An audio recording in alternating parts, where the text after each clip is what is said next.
Today is Wednesday, March 18th. I call this meeting of the Job Growth and Energy Affordability Policy and Finance Committee to order.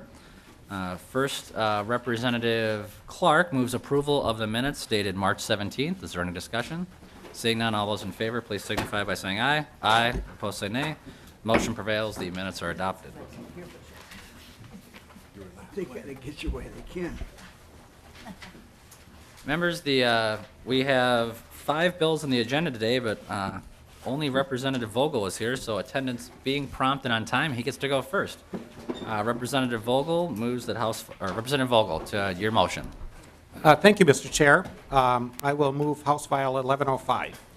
Representative Vogel moves House File 1105 for possible inclusion in a later bill. Representative Vogel. Thank you, Mr. Chair. And there's also an author's amendment. We do not have a author's amendment in the packet, Representative Vogel. We did.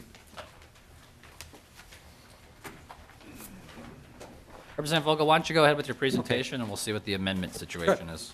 Well, first of all, recognizing that this is the first time that I'm in front of my own committee, I did bring treats because I wouldn't want to be accused of not doing the proper thing. Representative Mahoney votes aye. And the treats are from they're Klotsky, and they're representative of the district. New Prague has got a heavy Czech population, as well as some of the other areas. So I thought we'll have some native food. So maybe if somebody could pass it out, they're over there. Representative Vogel. Yeah, and if we get them done before somebody gets here. Representative Vogel. Thank you, Mr. Chair. And we'll see what we can do with the amendment. What this does is basically 3 things, and it expands the eligibility for the Urban Initiative Loan Program to the entire 7-county metro area. Originally, the program was set out to serve just Minneapolis and St. Paul, and in 2005 was expanded to other specific low-income communities. So what it will now do is expand the reach to the entire 7-county metro area, but it doesn't change the emphasis on low-income and minority businesses. It also does change, however, the eligibility from a low-income area to a low-income person, so therefore allowing it to reach more people. Potentially clients who could create jobs, maybe even bakery jobs. Second, it adds an additional $1 million over the 16-17 biennium for the loan program, the Urban Initiative Loan Program. And third, it increases the funding for the Technical Assistance Program by $700,000 over the biennium. And that amount will be used to support business development pilot programs, which consult with startup and small business to provide management and planning services. And with that, first of all, the guest on my right is my good housekeeping mentor for my office, granddaughter Michaela. So it's nice to have her here today. She won't be testifying, but Why not? would you like her to introduce herself for the committee? Oh, yeah, you should make her. Representative Vogel, do you have any invited testifiers you do wish to speak? You want to introduce yourself? I'm Kayla, and I'm from Fire Lake. Well, nice to meet you. Welcome to our committee. And I do have 2 testifiers, Lee Hall from the MCCD and John Sullivan from the Carver CDA. So I'll turn it over to them for some of the details, unless you wanted to have questions of me first. Welcome to the committee. Please state your name for the record. My name is Lee Hall. I'm the Director of Finance for the Metropolitan Consortium of Community Developers. Good afternoon, Commissioner and members of the committee. I'm John Sullivan. I'm the Economic Development Director for Carver County. Please proceed with your testimony. Thank you. Mr. Chair, Representatives, MCCD, the Metropolitan Consortium, has been a sub-allocatee of the Urban Initiatives Program since the mid-90s. The program was created in the mid-90s as a mirror program to the Greater Minnesota Initiative Fund, which provided startup capital and support to entrepreneurs and small business ventures in outstate Minnesota. Urban Initiatives was introduced to provide similar support for struggling entrepreneurs, starting entrepreneurs that needed a little bit of extra help in distressed communities. At the time the bill was originally introduced, the distressed communities was defined as basically the cities of Minneapolis and St. Paul.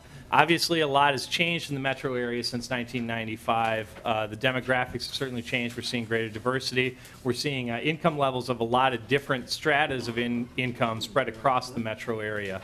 The program was amended in 2005 to allow some additional communities, primarily first-ring suburban communities where pockets of low income existed, to be eligible for the program.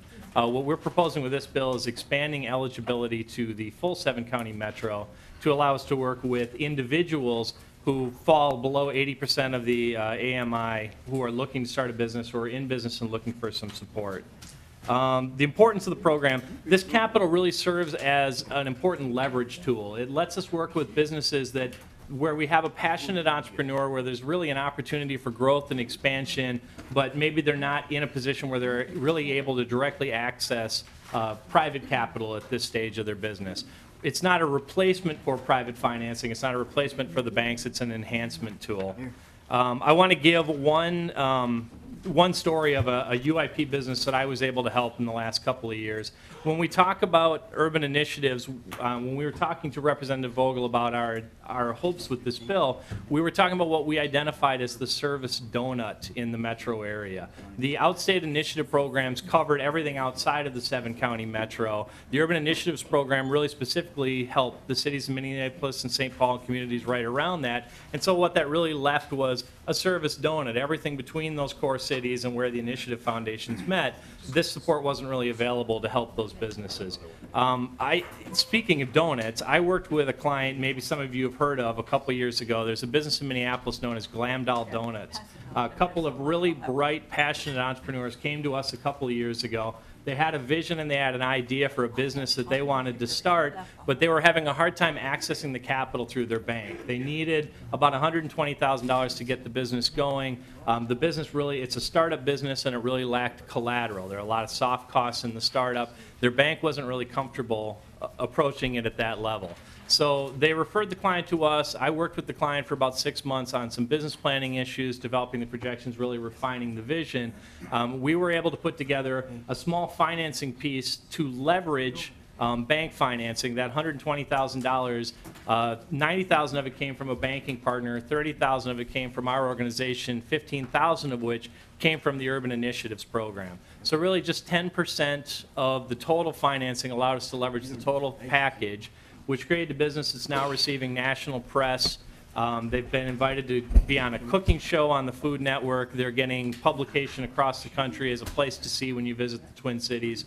They're employing a dozen FTEs now, paying an average wage of around $14 an hour, and really just with $15,000 of Urban Initiatives funds.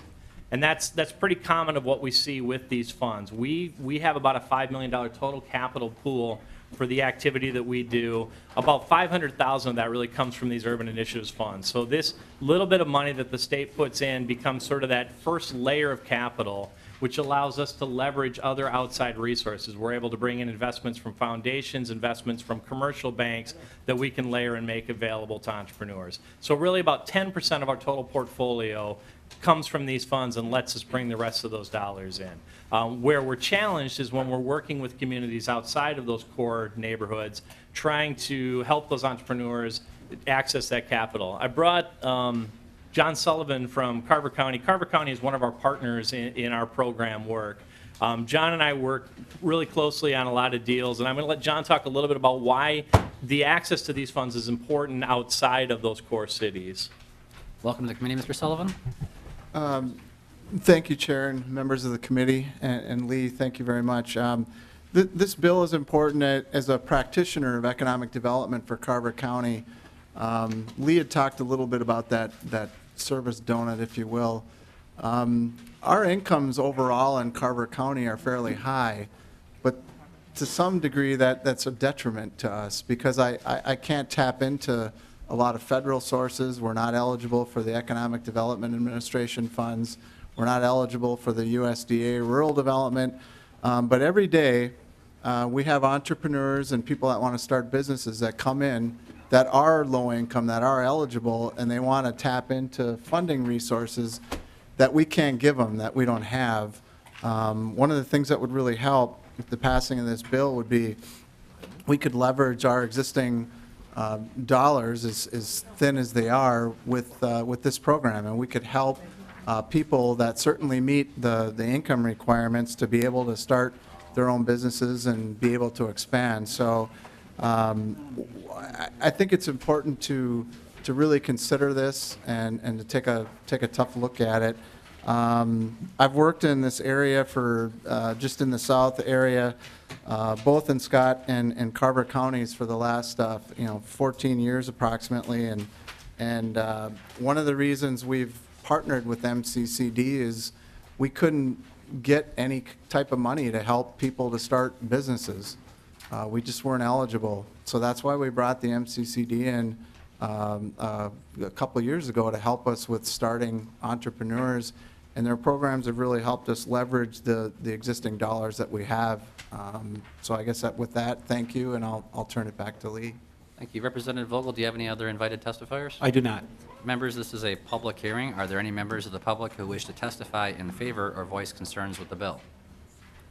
Seeing none, we'll close the public comment portion of this bill, and we'll move to the member questions or comments. Before we do that, Representative Mahoney, let me explain what happened with this amendment. The amendment was given to us, but I did not approve it in time, and I did not get copies to the committee. That's my fault. I'm inclined to waive the 24-hour rule on it, even though it wasn't posted, if that's okay with you. Mr. Chair, I met with some of the advocates for the bill and was fully aware that something like this was coming. I think it's just fine, and Okay, thank you. it does mention the competitive grants, which are near and dear to my heart, so I Okay. think it's a good idea. Representative Vogel, then, do you have a motion to make? Yes, I would move the amendment A15-0081, simply clarifying the totals that will be allocated. Thank you. With that, any questions, discussion? Seeing none, Representative Clark. Thank you, Mr. Chairman. So I'm just trying to understand, are we increasing the amount of funds that are available? And I guess I'm wondering, having represented those areas where we have concentrated poverty, and it is related to the original bill, this moves it into areas that not necessarily concentrated poverty, but an individual who is experiencing poverty, and I understand the need for that. I'm just wondering, I mean, I don't mean to understand the need for the change. I understand that there are individuals who need that sort of help. Are we adding to the overall pot in order to do that, or are we maintaining the same level? What is the intention of the author, I guess, in terms of this, and maybe you could talk a little bit about that. If it's okay, Representative Vogel, I'm going to go to Ms. Newman, who will, because I think underlying substance of the bill, I think we'll come back to that later, but in terms of what the actual amendment does, is it okay if I go to Ms. Newman? Certainly. And she can walk us Thank through? you. Ms. Newman, will you please walk us through the A15-0081 amendment? Mr. Chair and members, on page 2, line 13, it just specifies that it is 2 low-income persons in the low-income area. And then the substantive change in the funding is on page 3. Right. And it takes, it deletes paragraph A and inserts instead $1,750,000 each year are to the Business Development Competitive Grant Program. And Representative Vogel, the Business Development Competitive Grant Program is different than the Challenge Grant Program in your bill, so I just want to clarify that that's the Yes. proper, okay. So, Mr. Chair, that is the amendment. Thank you. Representative Clark, any additional questions on the amendment? Well, I understand that when I look back on page 2, line 2.13, you're removing any priority for minority business enterprises. Is that what you mean to do? I'm asking the author. Representative Clark, that's actually on the underlying bill. So right now, we're just on the amendment. I understand your question is on the underlying bill, but with regards to the amendment that's before us, Oh, we're just talking about the amendment at this point. that is correct. I And see. so Okay. is it okay So- if we adopt the amendment to get the bill in the form the author would like, and then we can come back to, I'll come right back to you then? Sure. Okay. Any additional questions? Seeing none, all those in favor, please signify by saying aye. Aye. Opposed, say nay. Motion prevails. The bill is now in the form it would like. Representative Clark, you had a question? So, Mr. Chairman, I'm trying to understand, I guess the broader question is, the first one was, are we adding to a pot, or are we using the same amount of money and spreading it out more and eliminating minority preference or minority concentration and, focus.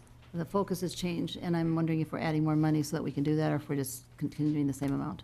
Representative Vogel. Mr. Chair and Representative, it is actually adding money to both things, both the loan program and also to the consulting program.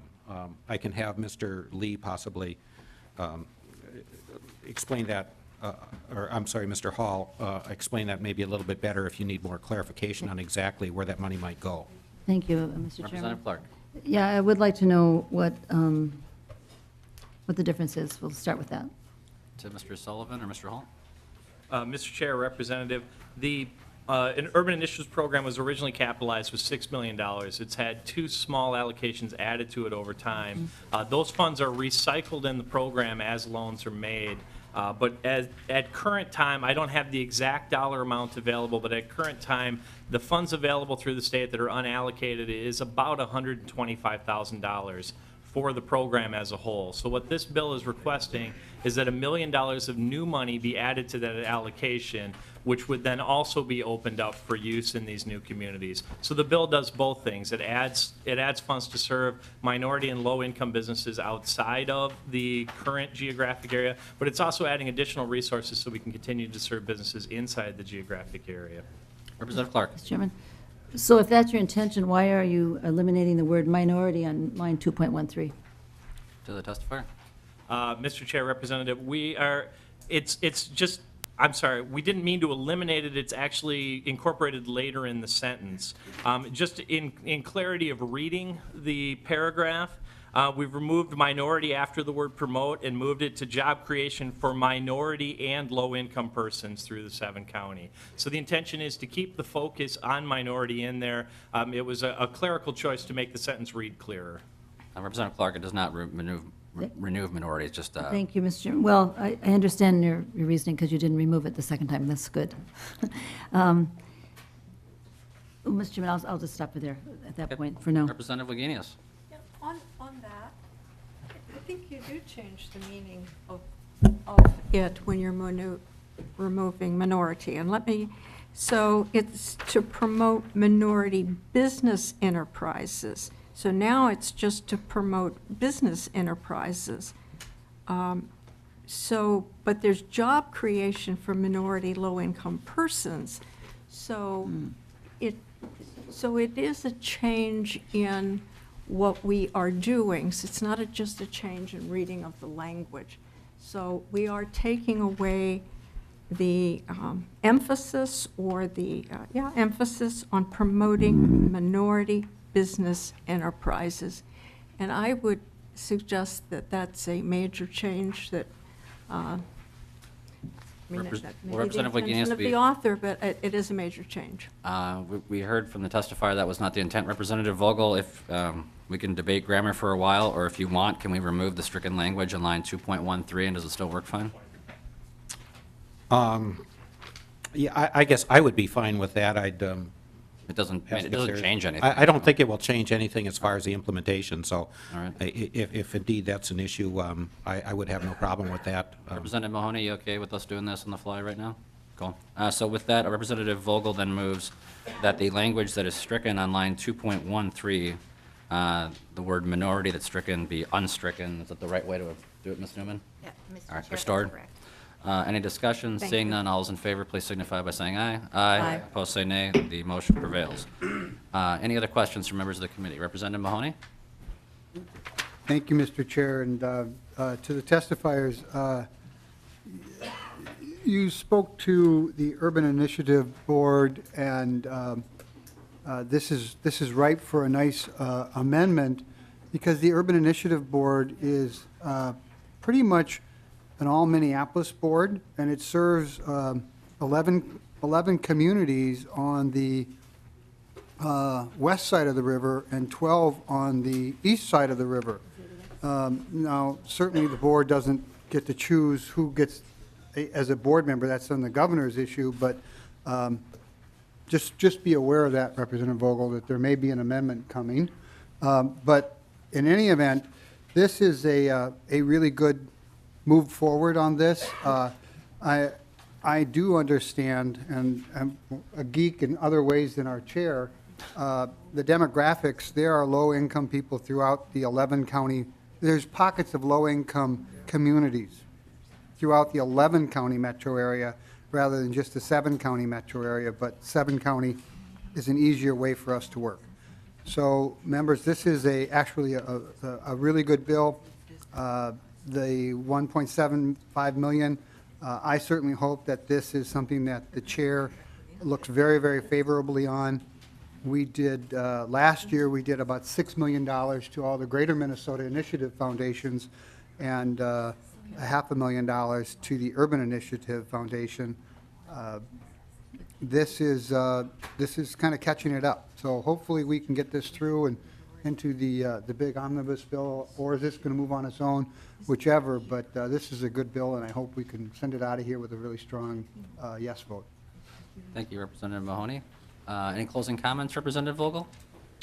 Just simply, first of all, thank you for hearing it today. The program helps low-income and minority startup businesses to receive the mentoring that they need, some cases, and more importantly than the financial help. 40 years of experience in working with small business has taught me that most of the small business failures are caused not by a lack of management experience, more so than the symptom, which is a lot of times looked at as money able to be lent.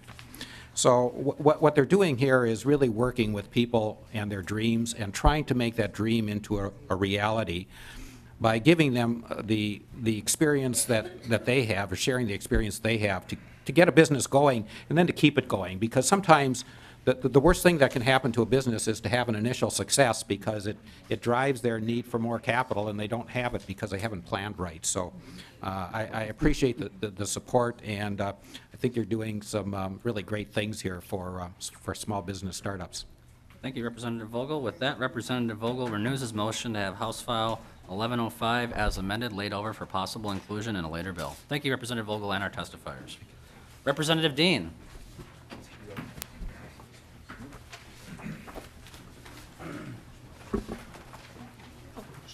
Representative Dean, do you have someone to move your bill?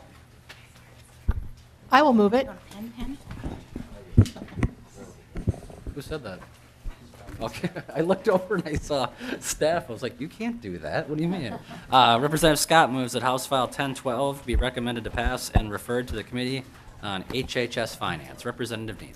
Thank you, Mr. Chair and members. I appreciate the time today for your consideration of House File 1012, and what that does is it provides more choice for Minnesotans who are receiving services and want to live in a community-based home. And what we've done in the past is we've moved from institutionalized settings for care to community-based settings for care.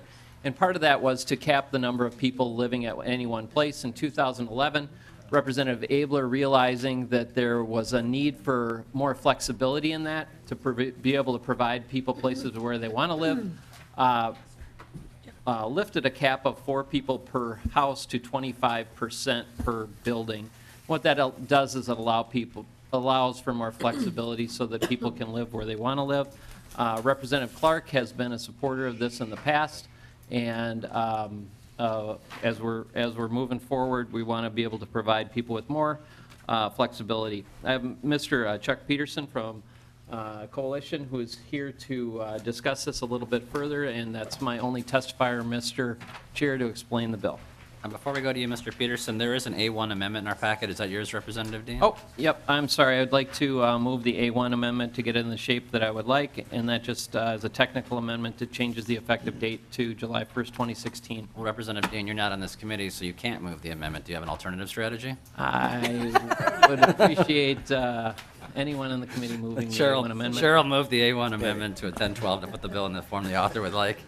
All those in favor, please signify by saying aye. Aye. Opposed, say nay. Motion prevails. However, if I were to be on another committee, I would choose this one. And I would quickly choose a different one. Mr. Peterson, welcome to the committee. Please state your name for the record. Thank you, Mr. Chair. My name is Chuck Peterson, and I serve as Executive Director of Clare Housing and co-chair of the Coalition for Choice in Housing, which is a diverse coalition of tenants, advocates, individuals, and providers who believe that all Minnesotans with disabilities deserve meaningful choice in housing. I'm here to ask your support of House File 1012, which is a bill that completes 4 years of work on a very complex policy issue. It addresses an issue which our legislature, the federal government, and the courts have been struggling with for many years. Specifically, it strives to find a way to achieve two important imperatives of providing people with disabilities both meaningful choice for quality supportive housing as well as integration in the community. One of the central components of the current statute is that no more than 4 or 25% of tenants in a setting can receive certain home and community-based services. Despite the existing cap, over the past several years, Minnesota has allowed individual supporting housing projects to move forward, such as Touchstone's Rising Cedar Apartments for people living with mental illness and Claire Housing's supportive housing apartments for people living with HIV.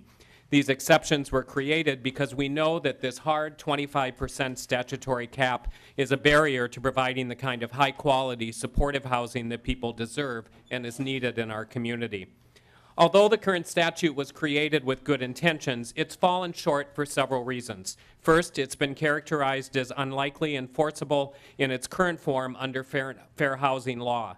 Second, it was originally envisioned to apply to new settings only. We know that the Centers for Medicaid and Medicare will not allow any grandfathering or exceptions. And third, as previously mentioned, it's led to a patchwork of carve-outs over the last several years, which have passed partly because many people recognize that an entire range of settings are needed to help individuals best achieve their individual community living and wellness goals. We believe that House File 1012 builds upon the original intent of the current statute, and most importantly, it retains the concept of applying heightened scrutiny to the settings that exceed 25% and only allowing those with well-designed settings to move forward. Federal requirements identified by the Centers for Medicare and Medicaid Services say that settings that have certain characteristics that could possibly lead to isolation must receive heightened scrutiny. The Department of Human Services, who will administer the new regulations, have already made the decision to include the 25% measure in the statewide transition plan as one characteristic of possible isolation.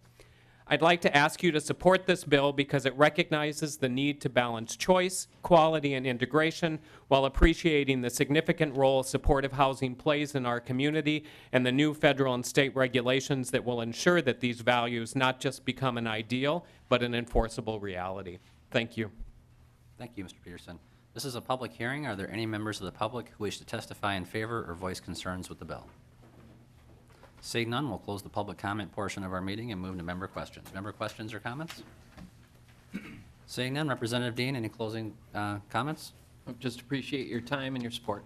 With that, Representative Scott renews her motion to have House File 1012 be recommended to pass as amended and referred to the HHS Finance Committee. All those in favor, please signify by saying aye. Aye. Opposed, say nay.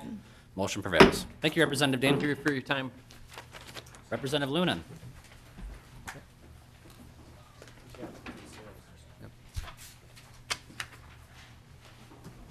Thank you, Mr. Chairman. I move that, ask that we move File 713. Representative Loonan moves that House File 713 be considered for possible inclusion in a later bill. Representative Loonan, do you have any amendments to your bill? I do not. Okay, Representative Loonan. Mr. Chairman, members, this bill, we're coming to you today to help us take care of a symptom that was created by the success of a program created by the legislature in years past that had to do with internship programs and solving the problem for some of our young people who can't get a job because they don't have experience and can't get experience because they don't have a job. And I've got a testifier here today. I'm going to have a talk briefly about the program, but what we're looking for, the current funding level is $425,000 annually with the $850 per biennium, and we're asking to increase that because of the number of students we've had to turn away from this program, up to $900,000 the first fiscal year with $1.1 million the second fiscal year. And with that, I'll turn it over to my testifier.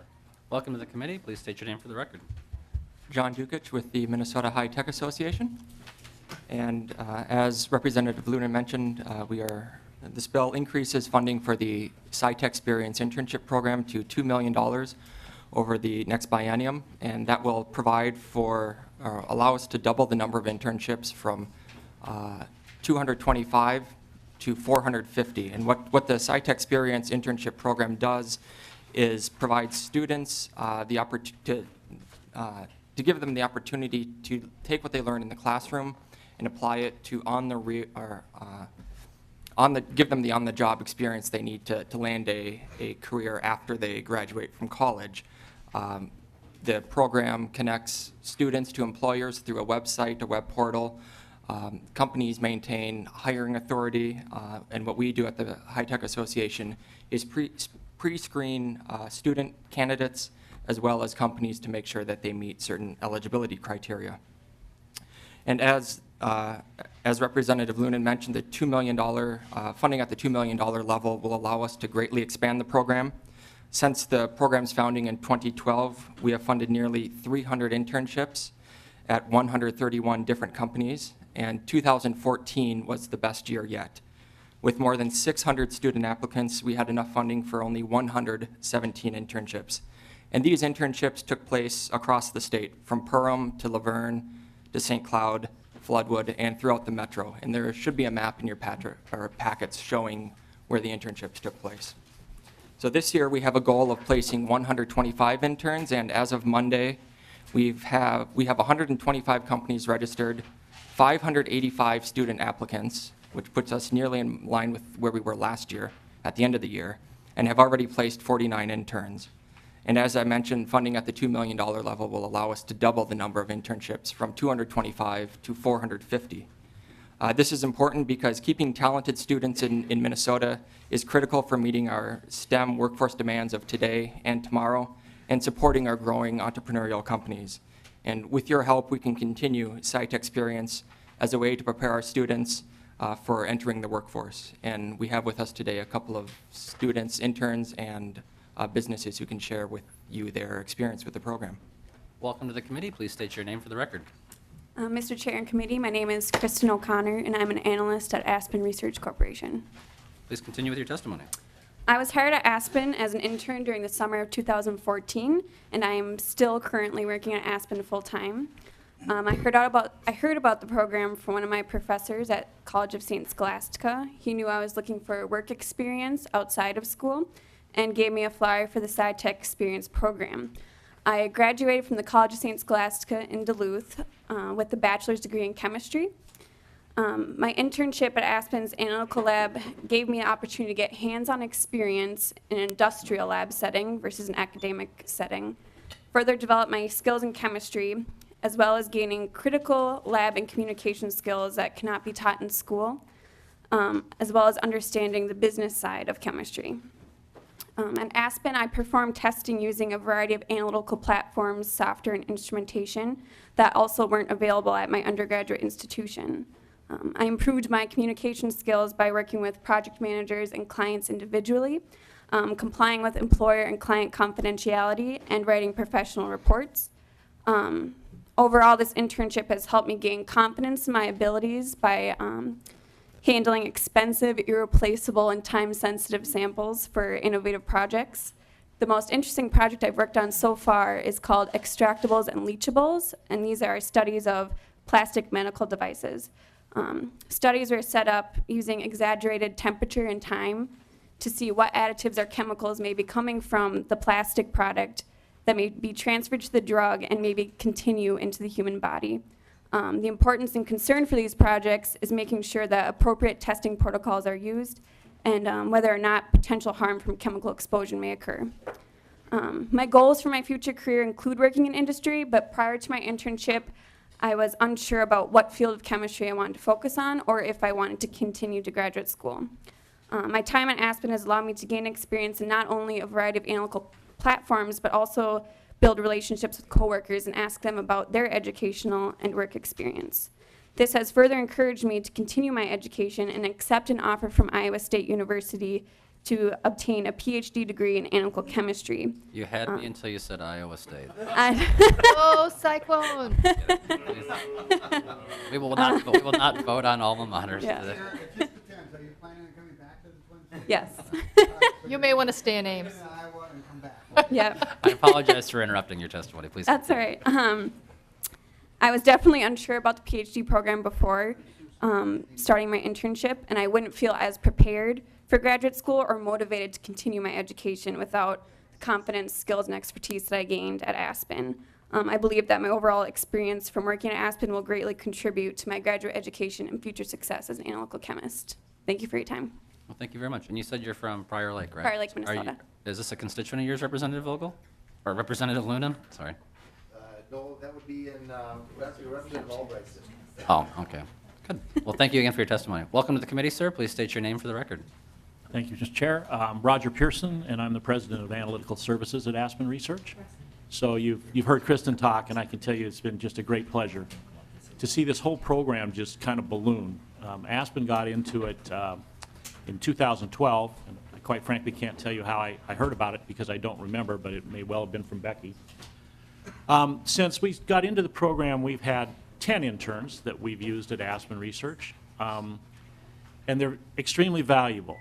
And when I first started looking at hiring younger people coming into a company that has fairly senior experienced people by the nature of the work we do, it was the old chicken and the egg, you know, what experience have you had? Not very much. How are they going to get it? Well, so I kind of felt like it was part of industry's job to try and afford young people the opportunity to get experiences, to build their resume, and to continue forth. Now, by the nature of what we do, we need science, technology, engineering people. So this program is just wonderful, and quite frankly, I've hired twice as many interns as I probably would have because the program allows us to do that. I believe that we give them a great opportunity to really contribute. They're not coming in and just washing glasses or anything like that. When they go back to either other industries, of our 10 interns we've had, 3 have secured full-time employment in the state of Minnesota, 1 full-time employment outside the state of Minnesota, 1 full-time employment with us at Aspen. Another's gone on to a PhD program at Drake, and 2 others are in graduate schools in Minnesota. So we will hire again this summer at least 2, if not 4 interns, and it's my hope that you will support this with everything that you can and all the favor, because it's just a wonderful program. Thank you. Thank you very much. Welcome to the committee, sir. Please state your name for the record. Mr. Chair and Committee, Kent Cavender Bears, CEO of Robot Systems. We're a Twin Cities startup. Very early stage out in the market to raise venture capital. My job as a CEO is to make sure there's a positive balance in the bank account. So related to this, this hearing, the SciTechsperience internship program has been great for that. It allows us to get talent in at a reasonable cost to the company, so that's a great thing. But at a deeper level, I had, I would say, a very bad internship experience as an undergrad, and so I feel it's our responsibility, as the other testifier mentioned, to make good opportunities for people. So I had 2 interns with us this past summer, both engineering students, and really strove to give them an experience that they couldn't have elsewhere. Gave them a very open-ended project. It ended up providing some real great strategic insights for us. Worth mentioning, we're a little bit different animal in that we're building robots to work in cornfields to help farmers make more money while becoming better stewards. So it is a very interesting opportunity. A lot of people want to get into robotics. It's both a challenge to find the right talent, but also it's neat to see a bunch of students that are eager to get such experience. Thank you very much for your testimony. Representative Loonan, do you have any other invited testifiers? No, I don't. Okay, this is a public hearing. Are there any members of the public who wish to testify in favor or voice concerns with the bill? Seeing none, we'll close the public comment portion of our bill and move to member questions and comments. Representative Mahoney. Representative Loonan, thank you, Mr. Chairman. Representative Loonan, does your bill in any way change the wages that are paid or required to pay? Because it's a program back, I think, 2013 or whatever it was when it started. There was specific talk about wages. There was goals. So I've got 3 questions in this one. Does it change the wages Does it change the goals for Greater Minnesota, which I believe were 50/50? And does it change anything in the low-income and disadvantaged youth participation, which I believe was like 35-65, only be for a couple of different reasons? And does it make any of those changes? To the Representative Loonan or to the testifiers? Well, I'll start with it does not affect the wage rate at all.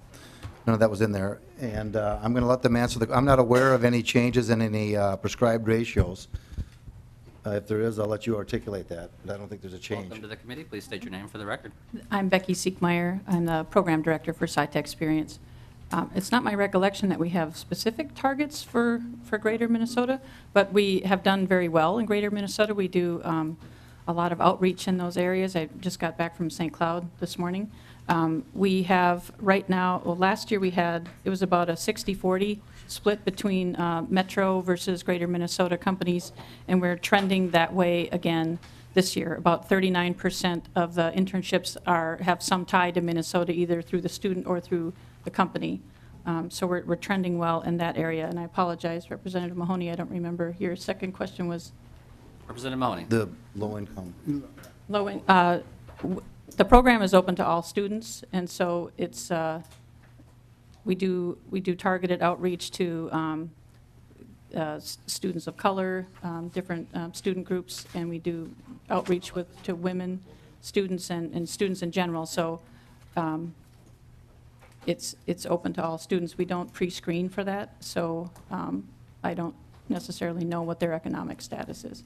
Representative Mahoney, do you know, under current law, do we have those in place? I don't see that language anywhere in the bill, but is that part of the current statute? Mr. Chair, I think it was stated as goals. Okay, good. Rather than requirements. I have two other questions, or one other question and one other comment. Do the testifiers or the author know the dollar figure that other states put into programs? I know there are other states that do programs like this, maybe not the same name, but the dollar figure that other states put in. Testifiers? Mr. Chair, Representative Mahoney, the last figures that I heard, in Nebraska, there's a program called Intern NE, and they funded their program, the last I heard, at $3 million, I think it was annually, so significantly higher than what we fund our program here. And there's also a program in Ohio, I'm not sure what their funding is, I think it's similar to Nebraska, but they place 600 to 700 students per year as compared to our 100 and some. Representative Mahoney. One other question or one other comment. Again, I would be remiss if I didn't point out that going off your map here on the metro locations, there's 13 of them are on the west side of the river, and only 10 of them are on the east side of the river. But just a. What's the difference in population? Want to be consistent. Representative Looney, or would someone else have? Representative Hartman. Thank you, Mr. Chair. Representative Mahoney, as a West Sider, I think it's incumbent upon me to point out that on a per capita basis, you're probably doing very well on the east side if the ratio is 13 to 10, considering the population ratio. And once again, we witnessed the classic west side, east side battle in this committee. Seeing no additional comments, Representative Loonan, any closing comments? Thank you, Mr. Chairman, members. This program was originally set up to involve and help businesses that weren't large enough to have their own HR department. It's been very successful in that endeavor. And in that, the money that we're giving out has a matching component to it so that they have skin in the game as well. It seems like what's happening on this is that the students are having a strong enough experience that they're going back, word of mouth is getting out, and that's what's causing the increase in appetite for a situation like this, and it's creating a lot of winners, and I ask for your approval. With that, Representative Loonan renews his motion to have House File 713 laid over for possible inclusion in a later bill. Thank you, Representative Loonan, and thank you very much to our testifiers. Representative Kresha.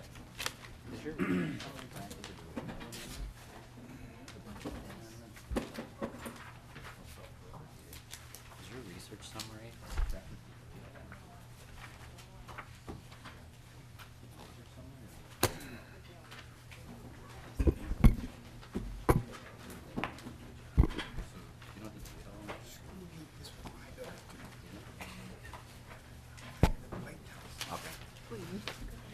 Representative Kresha moves that, or the chair moves that House File 438 be recommended to pass and referred to the Committee on Taxes. Representative Kresha, I have a delete all amendment here, A15-0209. My understanding is this is to replace it with the original language. Is that correct? That is correct, Mr. Chairman. Any discussion, members? Seeing none, all those in favor, please signify by saying aye. Aye. Opposed, say nay. The motion prevails. Representative Kresha to House File 438 as amended. And thank you, Mr. Chair, members, and if you'll indulge me for 1 second, I just wanted to find my comments. And I don't have the email in front of me, but that's okay. Oh, there we go. So, Mr. Chair, members of the committee, I have before you House File 438. I do have the author's amendment, which we've taken. That takes it back to House File 1 language, which was the original language that we were working on. We've tried to work with a couple of other groups. There was some other bills out there that did the same thing. But ultimately what we found is going back to a narrower scope seems to be our best approach. And so with that, this act mirrors the federal program and establishes a tax credit program to get private capital investment in operating businesses in underserved communities. The language from HF1 focuses these investments into businesses in the fields of high-tech manufacturing, mining, and forestry. There have been some misconceptions about what the funds can be used for. This bill makes it clear that the investment can go into owner-occupied real estate. Example, a paper mill may want to invest in new equipment but need to expand their factory to do so. They could use this program to complete the project. Between 2003 and 2012, $31 billion in direct new market tax credit investments were made in businesses that created approximately 750,000 jobs at the cost of the federal government of less than $20,000 per job. And these new market tax credit investments leveraged over $60 billion in total capital investments in businesses located in communities with high rates of poverty and unemployment. By establishing a state new market tax credit program, we can also attract high levels of private investment in our businesses. I do have a testifier here today and would like to speak in support of the bill. Welcome to the committee, sir. Before we have you state your name for the record, the chair is going to move, staff has brought to my attention on page 3, line 3.36. I believe that word is supposed to be equity. The second word is qualified equity, not qualified entity investment. Is that the understanding of the testifier as well as the author? Yes, Mr. Chair. So with that, the chair will move that correction. Any discussion? Seeing none, all those in favor, please signify by saying aye. Aye. Opposed, say nay. Motion prevails. Welcome to the committee, sir. Please state your name for the record. Good afternoon, Mr. Chairman and members. My name is Paul Cassidy. I'm with the law firm of Stinson Leonard Street. I represent Enhanced Capital, an investment firm that's been participating in both the federal and state New Markets Tax Credit Program over the past several years. The federal New Markets Tax Credit Program was established during the Clinton years and enacted by Congress in 2000 in order to direct capital investment into existing operating businesses located in low-income communities.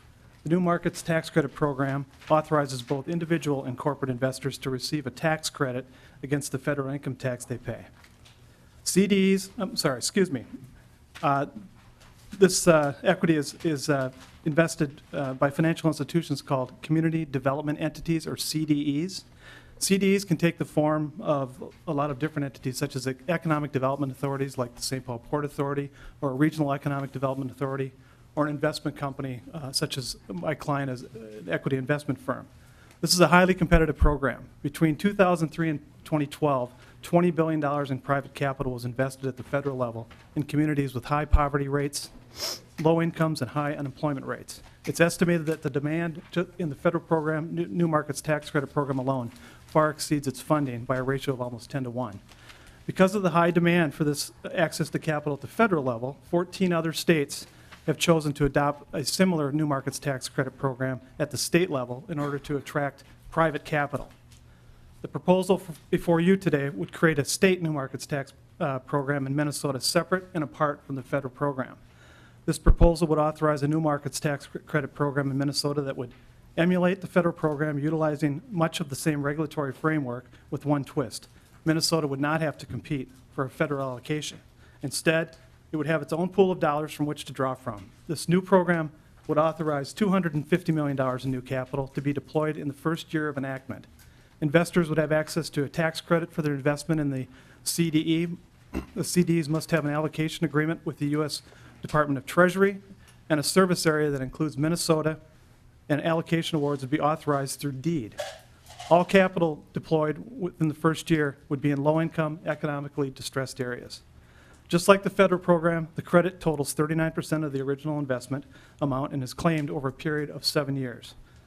Beginning in year 3, nothing can be claimed the first 2 years, 8% for the third through 6th year, and 7% in the 7th year, totaling $97 million over the 7-year period. This new program would focus on extending an existing business's credit and broadening access to affordable capital. Authorized money must stay in Minnesota's economy for the full 7 years of the program. Investments that are repaid or sold must be redeployed within 1 year in another business operating in an economically distressed community.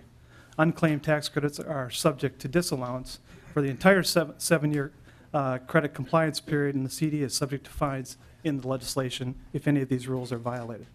Mr. Chair, thank you very much. I would stand for questions. A couple of things I'd like to point out, I believe in your packet, are a map of the state of Minnesota which highlights the distressed areas. If any of you are interested in seeing a more granular map of your district, we can provide that to you as well to show the areas that would qualify for this. And finally, if I can show you inside the packet, the diagram that shows you how the money flows through the program on the second page, and also then on the back page, how the tax credits are paid out over a 7-year period. Thank you, Mr. Chairman. Thank you, sir. Representative Kresha, do you have any other testifiers? I do not, Mr. This Chair. is a public hearing. Are there any members of the public who wish to testify in favor or voice concerns with the bill? Seeing none, we'll move to members' questions or comments. Any questions or comments from members of the committee? Representative Kresha, any closing comments? I do not, other than, well, just very briefly, we know access to capital in many of these areas is very difficult, and I think this is a worthwhile endeavor to pursue. So with that, I would appreciate your support, Mr. Chair and members. With that, the chair renews his motion to have House File 438 as amended, recommended to pass and referred to the Committee on Taxes. All those in favor, please signify by saying aye. Aye. Opposed, say nay. Motion prevails. Thank you, Representative Kresha. Thank you, Mr. Chair and members. Representative Lucero.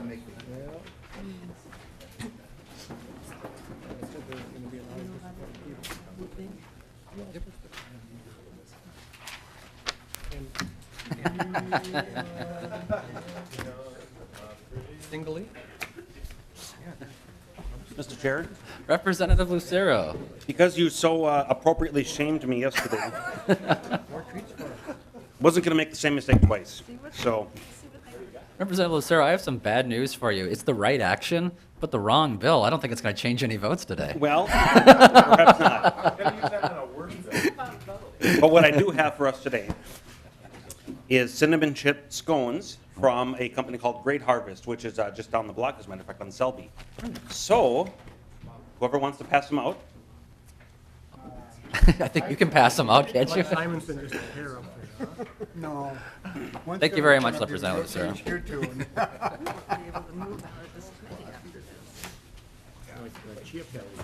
Very important.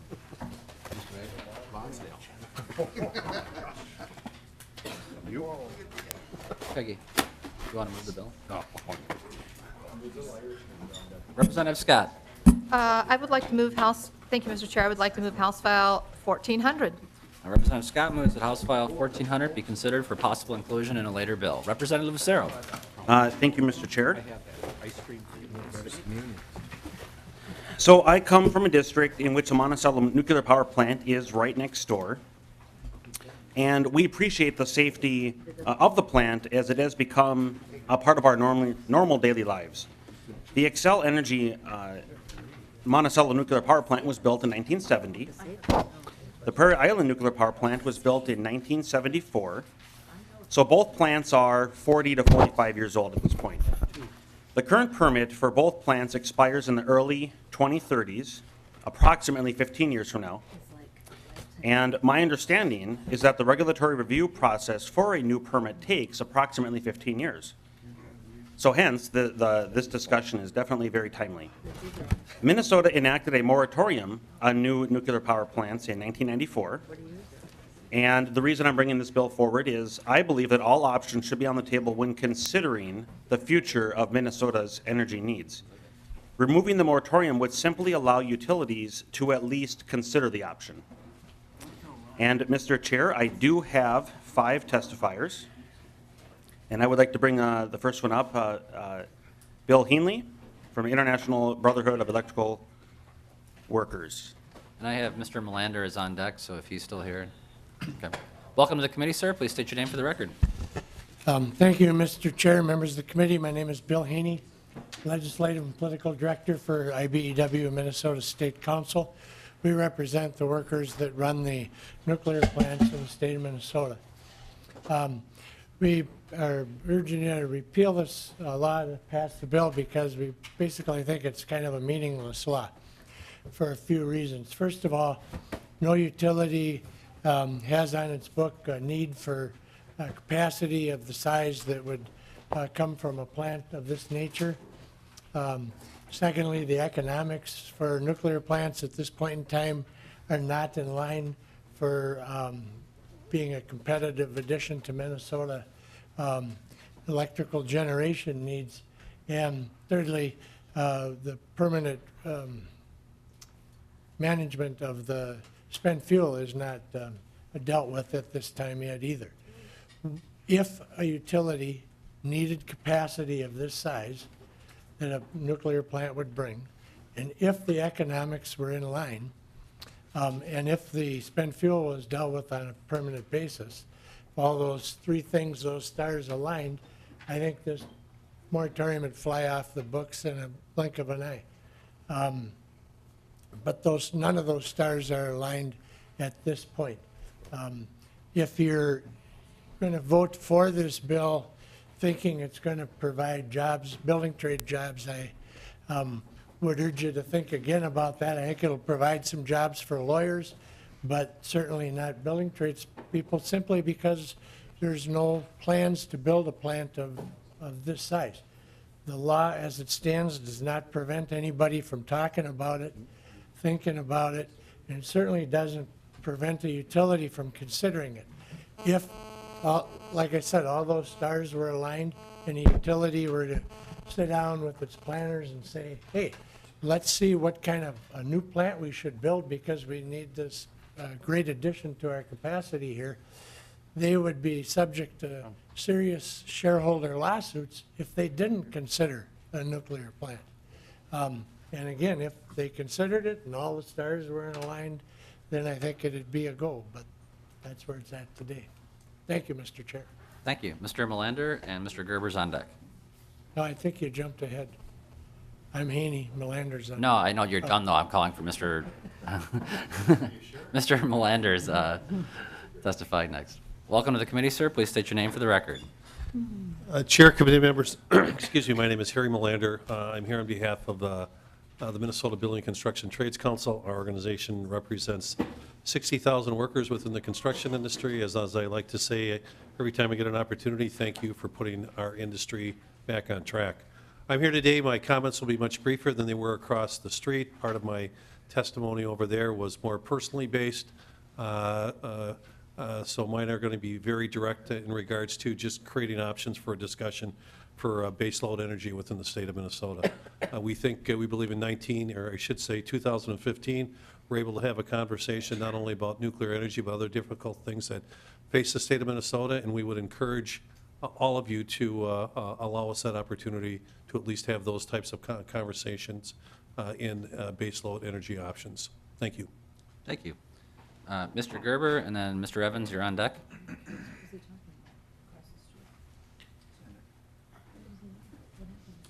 Mr. Chair, members of the committee, my name is Ben Gerber. I represent the Minnesota Chamber of Commerce. I'd like to thank Representative Lucero for bringing this bill forward.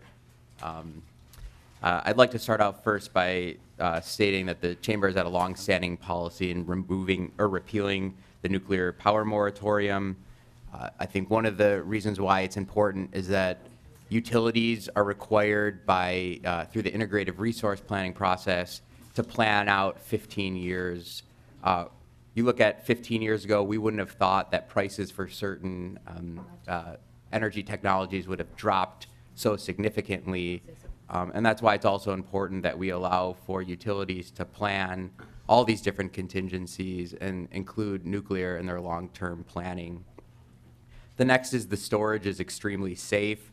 I hope if you haven't already, you get a chance to go out and see some of these facilities and actually having the ability, obviously they're very secure and that's good, but if you do get the clearance to go, it's pretty amazing to see the safety procedures as well as the security around the facilities.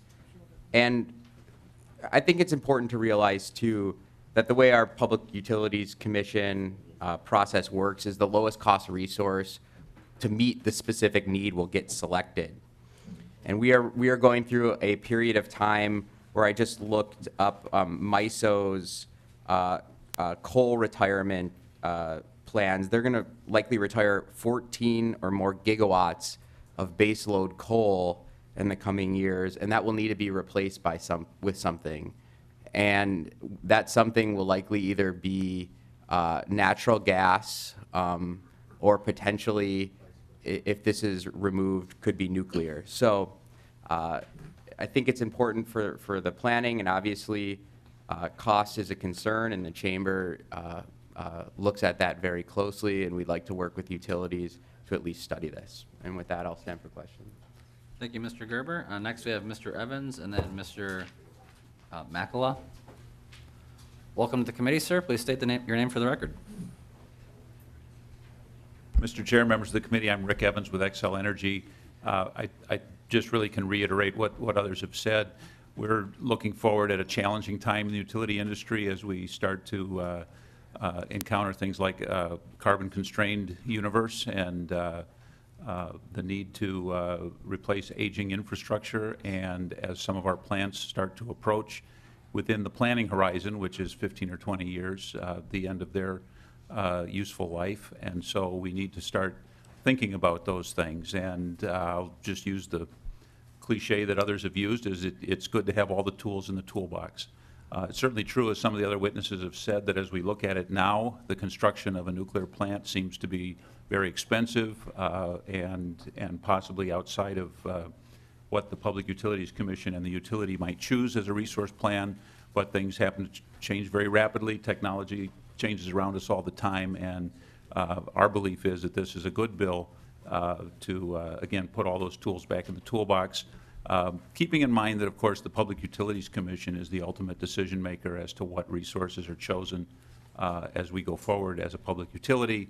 So this is not a decision that would be left to private entities or certainly to Xcel Energy, but would be part of a statewide process determining the best way to go forward with our energy resources. Thank you. Mr. Evans, just a quick question. What are the current licenses for Monticello and Prairie Island? When do those currently expire? There's a question I should know the answer to. We just renewed the 20-year licenses. Just for some of the members of the committee that are new, the original license on the nuclear plants were for 40 years.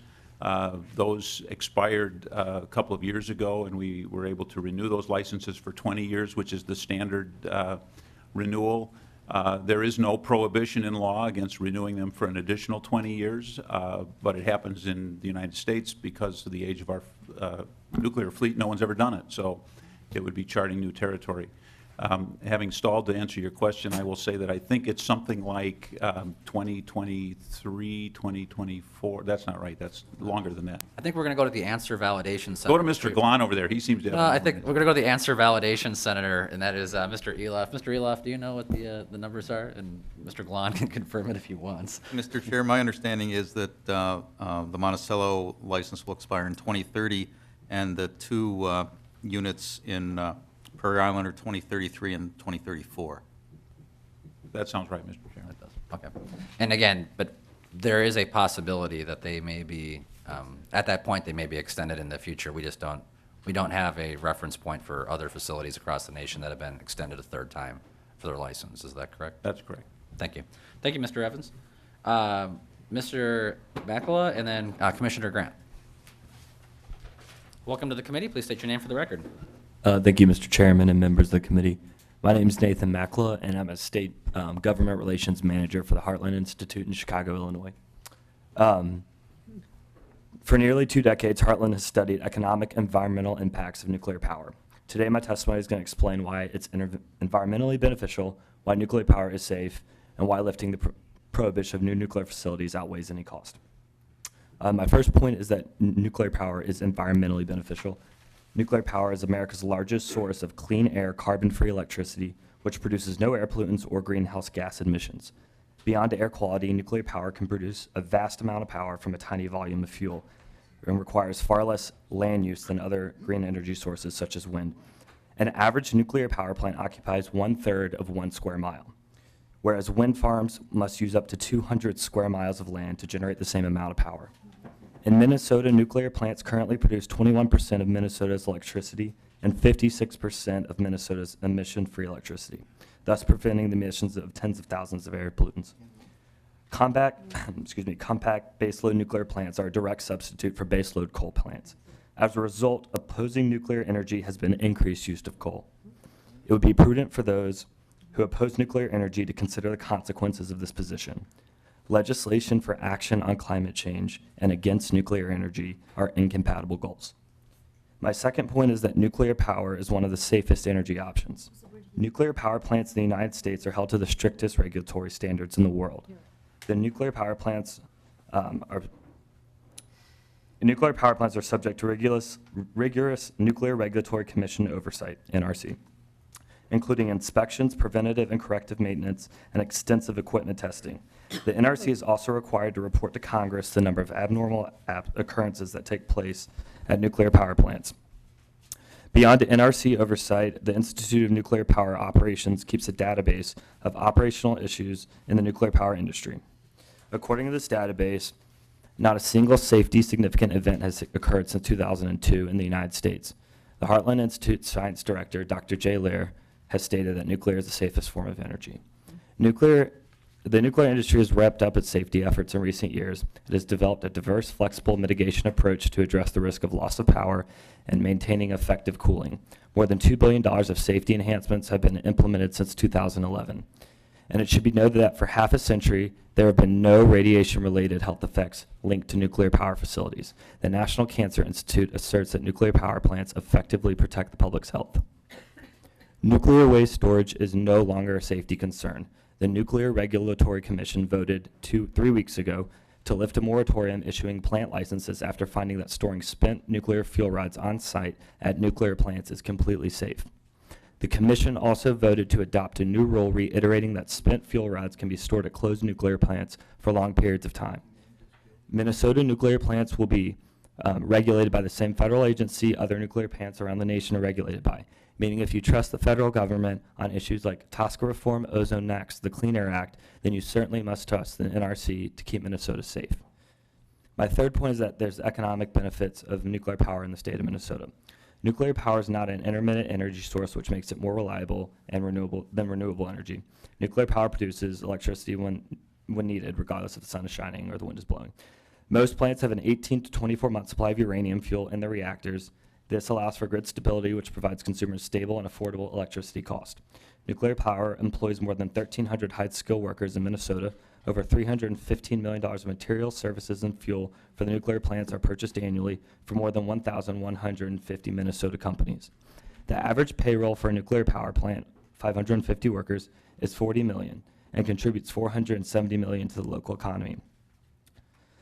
Chairman and members of this committee, I encourage you to separate facts from unproven fears that are often brought up when talking about nuclear power. Ultimately, government should enact those regulations that are necessary, only those regulations that are necessary to protect the health and the public health and the environment. Nuclear benefits both the environment and its public health. In conclusion, the expansion of nuclear power in this state would be beneficial to the environment. The industry has a proven track record of safety, and the new construction of these plants would provide significant economic benefits to your state.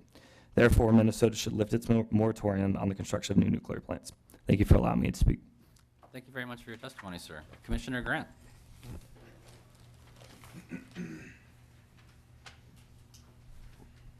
That means you're done.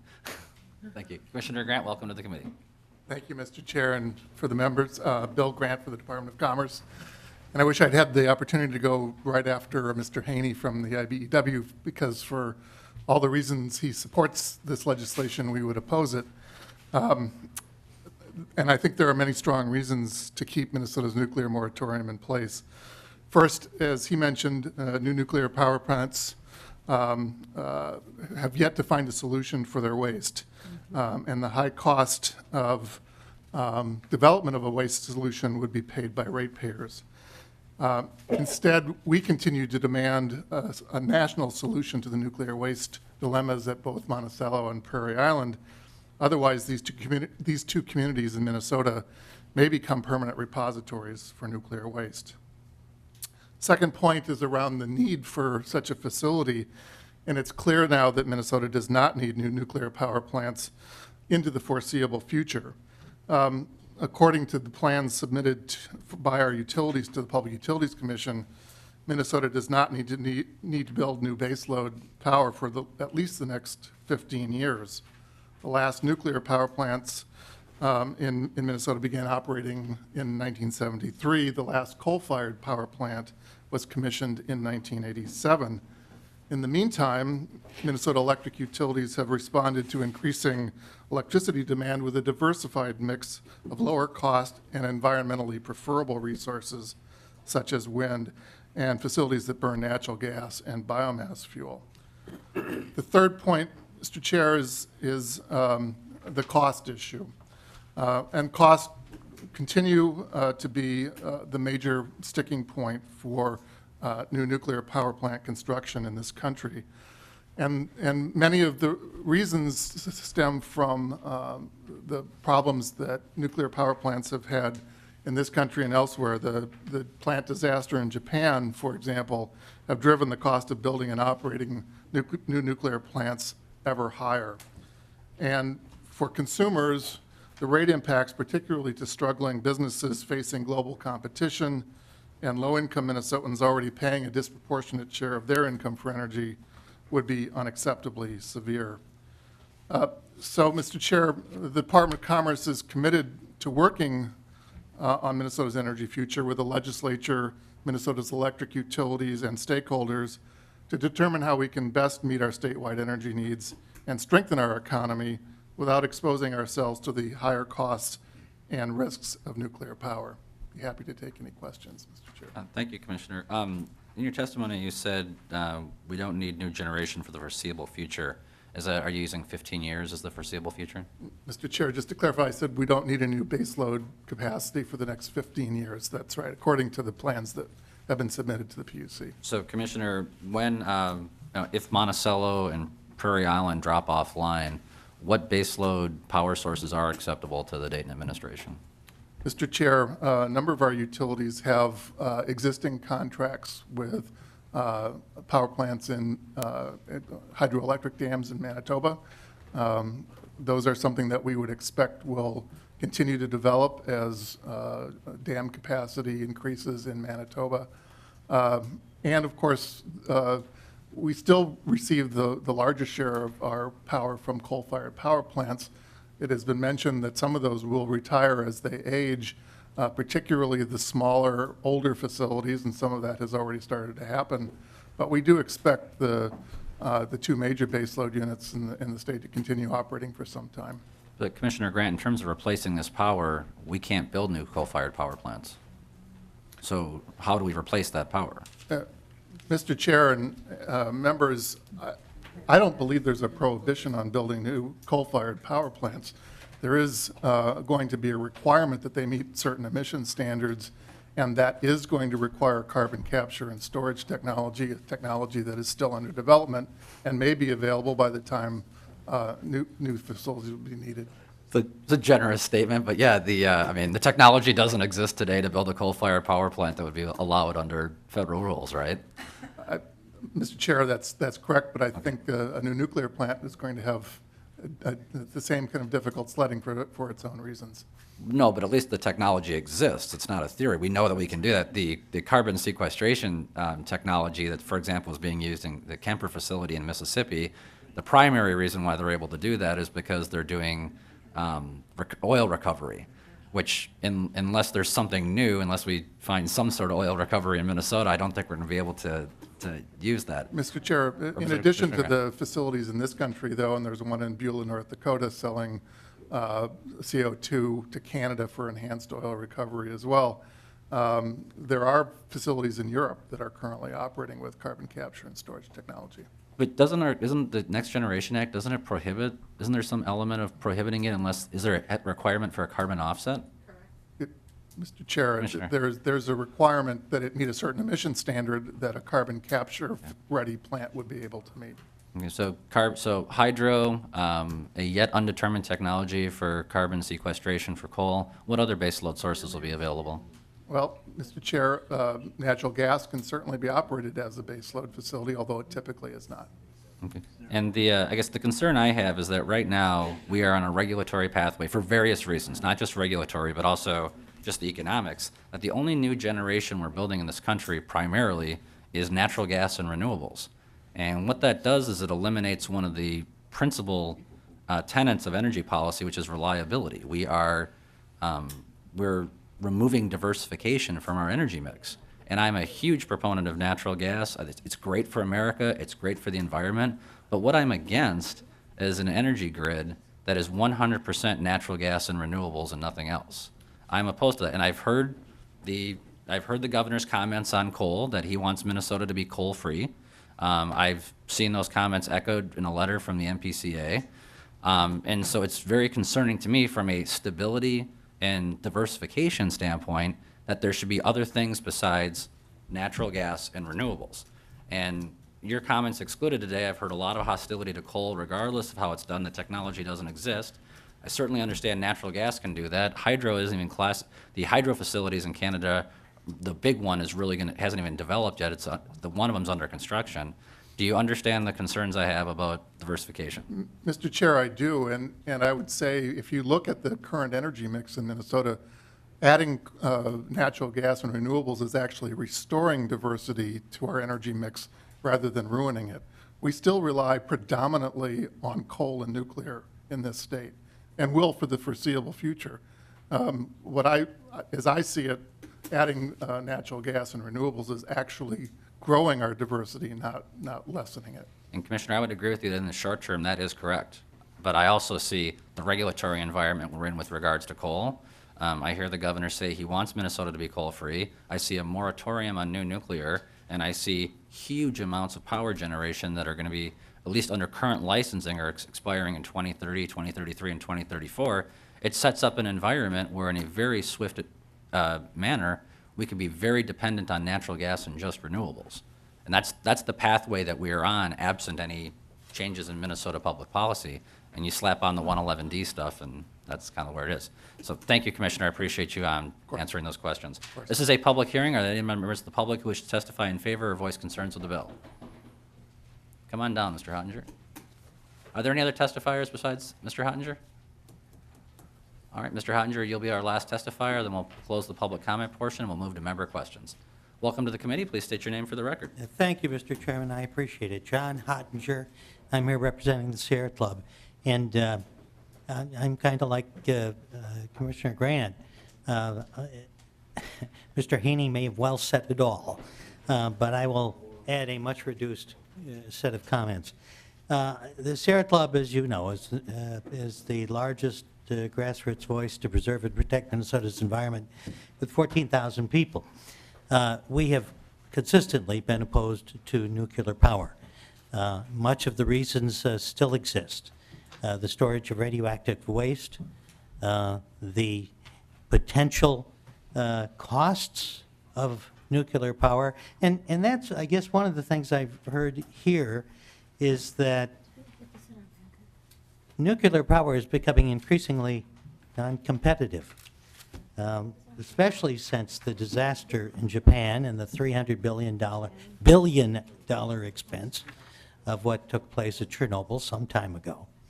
And because the waste product is so expensive to maintain and to watch over, and it's so expensive to build new plants. No one got up here and said, gee, I think we're going to build a new nuclear power plant. And you can take that both ways. Why do we need this if nobody's going to do it anyway? But I think we're better off recognizing that if it is, and Mr. Haney spoke to this, if someone actually thinks that it is economically wise for their shareholders or for anyone else to build a nuclear power plant, then they'll be here and they'll present us a suggestion that says, hey, we can prove it's safe. We can prove it's economically viable.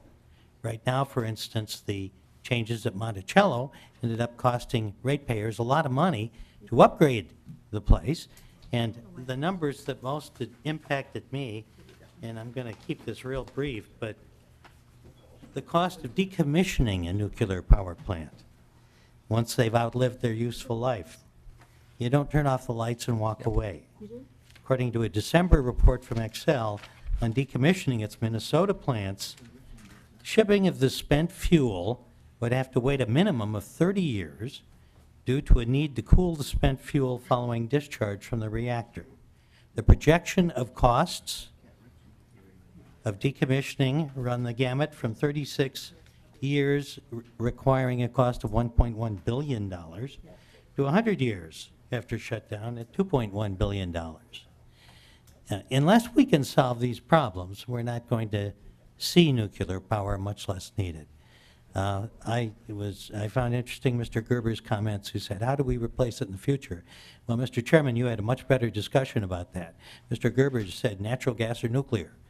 But your comments, which are forthright and look forward to a discussion that needs to be had, include the reality of renewables and the expansion of renewables, and also, that no one's mentioned, efficiency. One of the things that has been, at least on the demand side of the electrical equation and the power equation, has been efficiency. If we can expand that to industrial efficiency, look at the supply side, we've got some gains to be made there. But that full equation isn't clear at this point, and it deserves discussion. But until we know that there's a safe way to do nuclear power and one that's market viable, to deal with this moratorium and eliminate it is unnecessary. Thank you, Mr. Chairman. I appreciate the opportunity to appear. Thank you, Mr. Hottinger. Once again, are there any other additional members of the public who wish to testify in favor or voice concerns with the bill? Seeing none, we'll close the public comment portion of our bill and move to member comments and questions. First of all, Representative Hortman. Thank you, Mr. Chair. My questions start for Mr. Evans from Excel.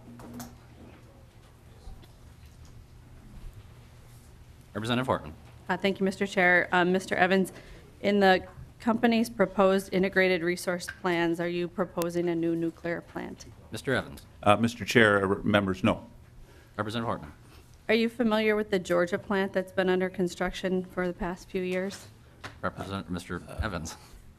Mr. Chair, members, I know it exists. That's probably the limit of my knowledge about it. Representative Hortman. Thank you, Mr. Chair. So are you familiar with how far behind they are, how much over budget they are in Georgia? Mr. Evans. Damn it, Mr. Evans. Representative Evans. That's Mr. right. Evans. I know who you mean. Mr. Chair, members, you know, I don't know the specifics of it, but I know what you're talking about. I mean, they are behind schedule and the costs are over initial estimates. Representative Hortman. Thank you, Mr. Chair. Mr. Evans, when we took the tour of the Prairie Island nuclear plant, do you remember the one thing that the plant operators wouldn't, the one question they would not answer? Mr. Evans. Mr. Chair, members, no, I don't. Representative Hortman. Representative Groffel, I can't remember if you were there with me at the time when we toured the plant, but there were some nice young men walking around with machine guns strapped to the front of their bodies and all other types of weaponry attached to their shins. And I said, so how many guys like that are walking around on this site? And they said, that's the one question we can't answer. Mr. Evans, I was wondering, how much does Excel pay to have the retired Navy SEALs try to breach the security at Prairie Island every year? Mr. Evans. Mr. Chair, members of the committee, I don't know all of the details of the operations of the nuclear plant. What I can tell you is that all of those costs are considered by the Public Utilities Commission in their function of determining whether plants should be operating or should be replaced, and all of those resource planning and certificate of need questions. So while I don't know the details of any of those costs, there is a public body in the state of Minnesota that does examine those costs as a part of their function of approving or not approving plants. Representative Hortman. Mr. Chair, Mr. Evans, thank you. I just think as policymakers, the reason I'm asking you these questions, one thing I'm being nice to Representative Lucero and not asking Representative Lucero these questions that he should know the answer to, but I'm sure he does. I think is likely he does not, and you may. I barely do, so. But as members of this committee, if we were to vote in favor of a potential future bill that would have this provision in it, I think we would need the answers to those questions. How many armed guards do you have at Sherco or any of the wind facilities that you own? Mr. Evans. Well, you've already been told that was the one question we can't answer, so. Representative Hortman. I have the additional excuse that I don't know. Nicely done, nicely done. Well, I'm going to hazard a guess that you don't have a nice young man walking around with automatic weapons at your coal, and perhaps Representative Newberger knows if there are any armed guards at Sherco. So, Representative Newberger. Representative Hortman, you could probably consider most of the residents of Sherburne County as the armed guard. Okay. Representative Hortman. Thank you, Mr. Chair. Mr. Evans, for how long will the waste on the Prairie Island site be stored there? Mr. Evans. Mr. Chair, members of the committee, that is undetermined at this point. Representative Hortman. Thank you, Mr. Chair. My next question, well, let me ask Mr. Evans this question, but then I have the same question for Representative Lucero, Mr. Haney, and Mr. Mallender, and that is, do you think a deal is a deal? When somebody makes a commitment to somebody as part of a deal, should that person live up to the commitment that they've made? Mr. Chair, members of the committee, that sounds like a trick question, so I guess it depends on the deal. Representative Hortman. Mr. Chair, members, I think what members of the committee should know is that in 1994, Xcel sought permission to store nuclear waste on the Mississippi River banks near the Prairie Island community. And the deal that was made at that time to allow the storage was that this language would go into Minnesota law. And so I think that out of respect for the commitment that the company made in 1994 to resolve one of the most contentious issues that ever went through the Minnesota legislature, that the deal should be honored. Nuclear is not cost effective. It is not safe. The chair and I could not, as members of the LEC, go visit the nuclear storage site in Carlsbad, New Mexico, because there was a radiation leak. So the LEC couldn't go look at the proposed secure waste storage site because it was not safe to do so. Representative Lucero, where do you propose to store any new waste from any proposed new nuclear facility? Representative Lucero. Mr. Chair, I guess I would defer to the experts on that, but my understanding is that the technology continues to evolve, and there are new methods continuously coming out. So, but again, I would defer to the experts on that one. And Representative Hortman, just 2 points of factual correction for you. I mean, one, the Carlsbad, I've toured the Carlsbad facility before you and I were, and others were going to go there. It wasn't shut down because it was unsafe. It was because they didn't know what had caused. They were picking up levels of radioactivity, and they wanted to make sure where it was.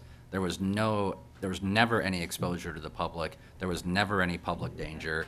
It is a permanent nuclear repository that has safely transported tons of low-level nuclear waste across this country with a 100% safety record.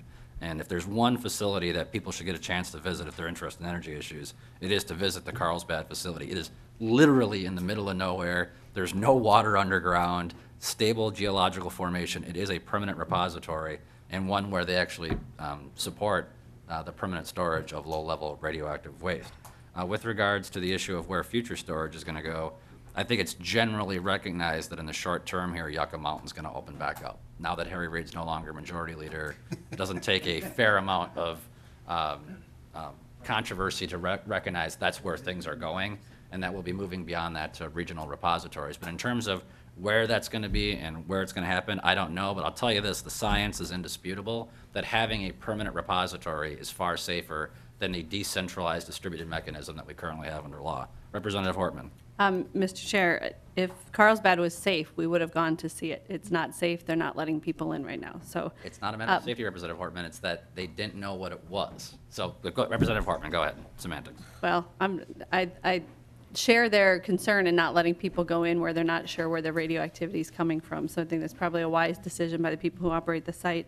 Representative Lucero, are you aware that the only utilities in the United States of America who are proposing or building nuclear are utilities who can shift the risk to ratepayers and that shareholders don't have to bear the risk?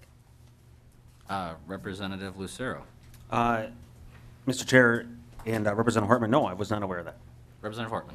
Mr. Chair, Representative Lucero, do you know by what percentage the Monticello repairs were over budget?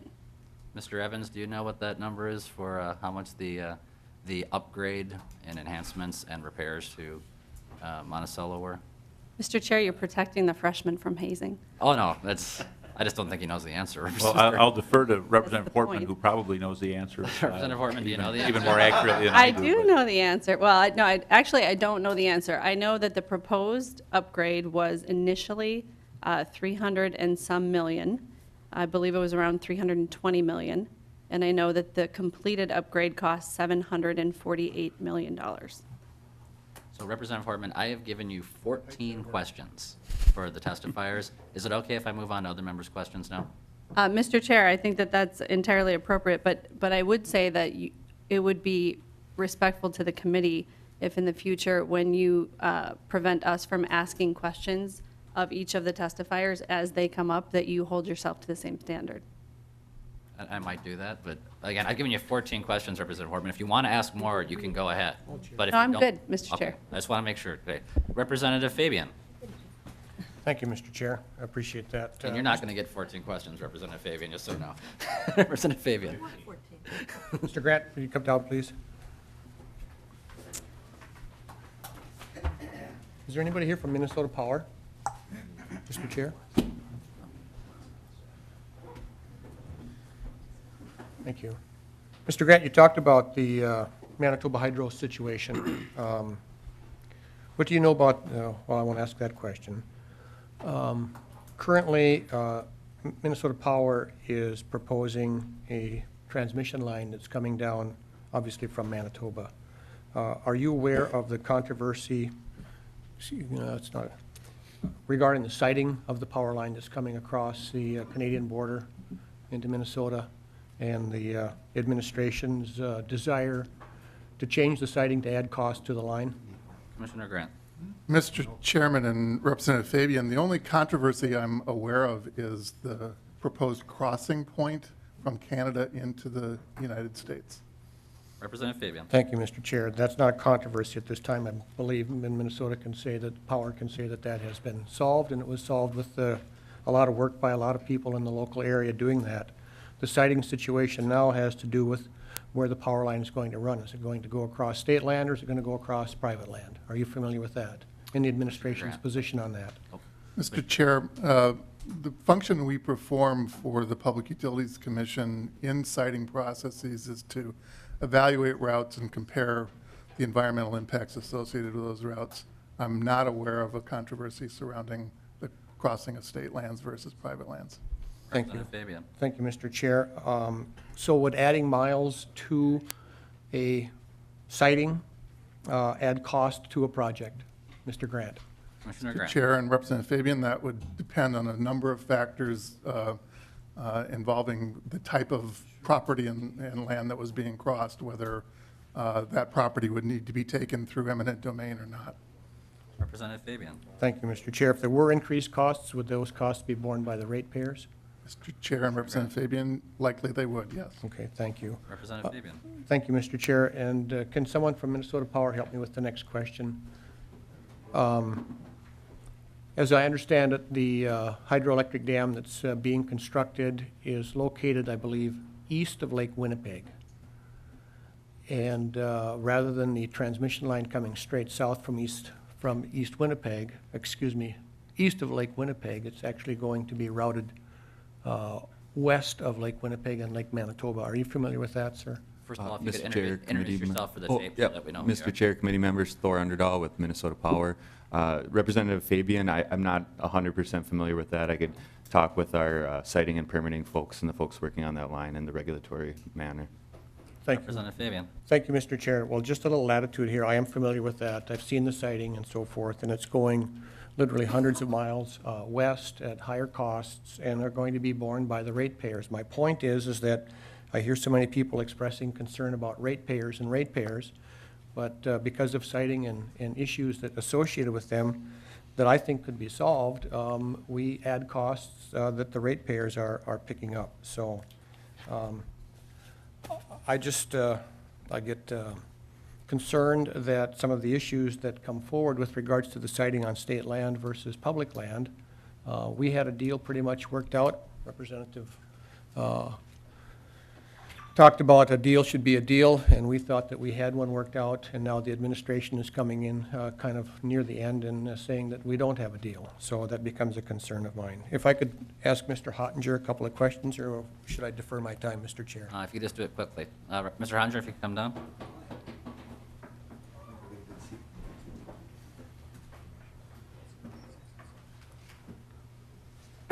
Thank you, Mr. Chair. Representative? Thank you, Mr. Hottinger. I appreciate your desire to protect ratepayers. You talked about the increased costs to the XL project at Monticello and the cost to ratepayers. Can you tell me how much the ratepayers had their monthly increases go up by? Mr. Hottinger? I'll say Representative Fabian. I don't know if that's, those have not been billed to customers yet, so. Okay, thank you, Mr. Chair. And just a partial response, Sure. Mr. Chairman. Mr. Chairman and Representative Fabian, I got my hair cut, thank you for the recommendation. But as I understand, the overrun, and Representative Fortman alluded to that, was $402 million. And of that cost overrun, Excel is picking up $71 million. And the rate players are therefore picking up about $330 million. That's the information I have.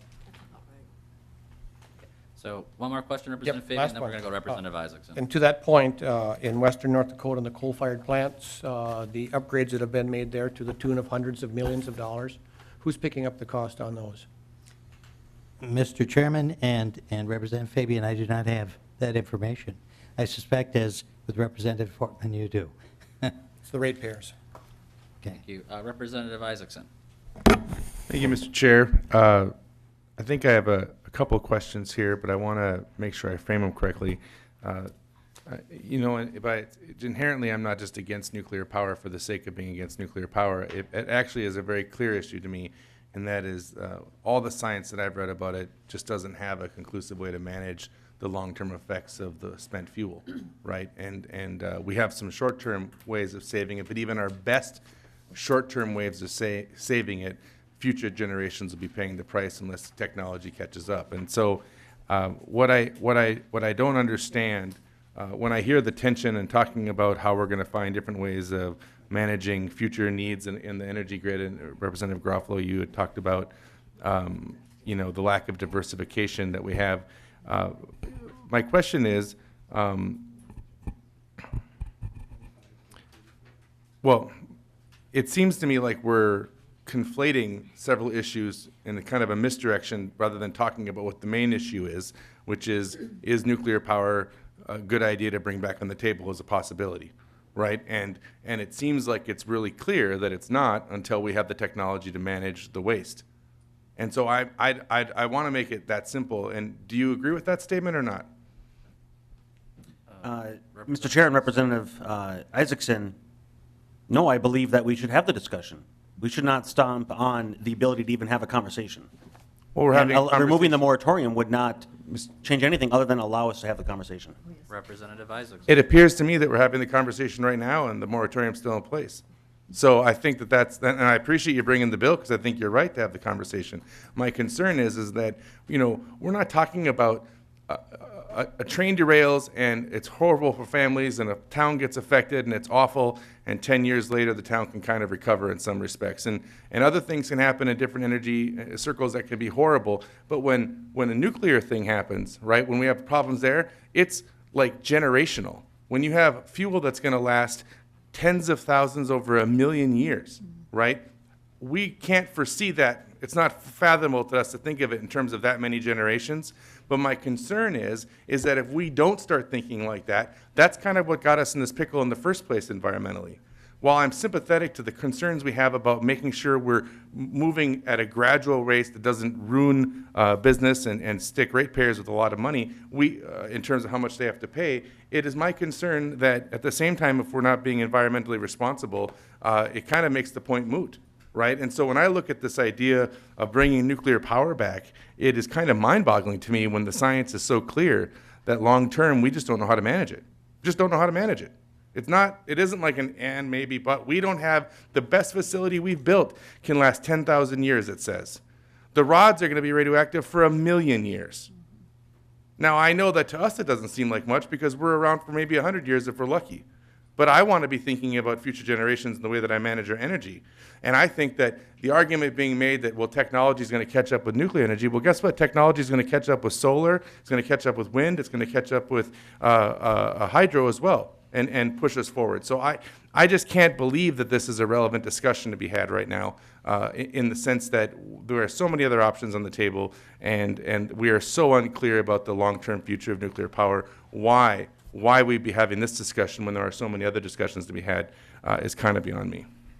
Representative Isaacson, do you know how we dispose of the spent nuclear fuel from nuclear submarines and nuclear aircraft carriers? I do not. Do you believe that we safely do it right now? I would be surprised to think that, yes.